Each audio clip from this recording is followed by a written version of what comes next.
دولت سلجوقیان. این دولت سالهای 40 عصر 11 تأسیس یافته. سال 1190 رسما از میان می رود.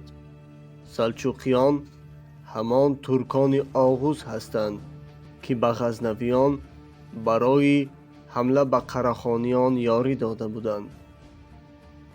از همین حساب سلطان محمود غزنوی به آنها سرزمین‌های چراگاهی ابیورد و سرخس را در خراسان داد.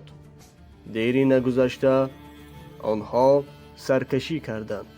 سال 1028 سلطان محمود غزنوی آنها را با زور سلاح خاموش کرد.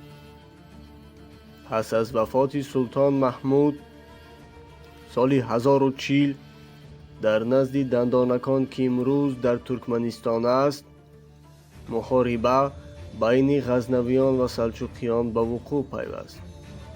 در این محاربه سلجوقیان پیروز گشتند. آنها سلطان مسعود پسر سلطان محمود را شکست داده، سلطان سلجوقی طغرل خود را سلطان کل خراسان اعلان کرد.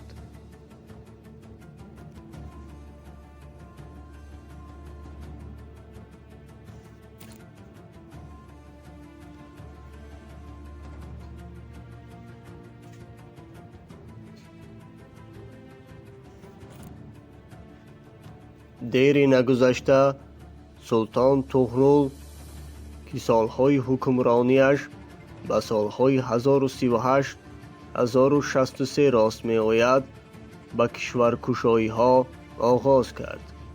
او خوارزم، آذربایجان، ارمنستان، ایران غربی و عراق را به کشور خود همراه کرد.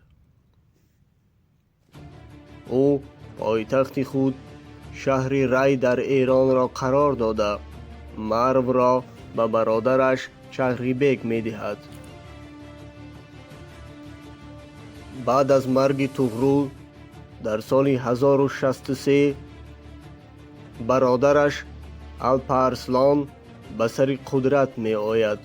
سالهای حکمرانیش 1063 1072. در زمان حکمرانی وی هم کشور صاحب قدرت می گردد. در زمان حکمرانی ملکشاه سلجوقی کشور خیلی وسیع می گردد. وی سوریه، فلسطین، آسیای خرد را به کشور خود همراه می کند. بدین واسطه دولت سلجوقیان از بحر میانه زمین تا سرحد چین را در بر می گرفت. بعد از وفات ملکشاه سلجوقی میان سلجوقیان جنگ و نزاع‌ها اوج می گیرد. کار تا به جایی می رسد که در سال 1118 سلجوقیان به دو قسمت جدا می شوند. سلجوقیان شرقی پایتختشان مرو و سلجوقیان غربی پایتختشان همدان گردید. سال 1141 بین سلجوقیان و قره‌ختایی ها در کتوان در نزدیکی شهر سمرقند جنگ شد. سلجوقیان غالب نگردیدند. بدین واسطه قراخانیان در اینجا به آنها یاری داده بودند، اما قره‌ختایی ها پیروز جنگ شدند. از همین حساب سلجوقیان کل ماوراءالنهر را از دست دادند. سلطان سنجر برای برقراری دولت سلجوقیان خیلی کوشش ها کرد، اما نشد. این دولت در نهایت در سال 1190 رسما از میان رفت. مضافات های در تابعیت آنها بوده صاحب استقلال گردیدند.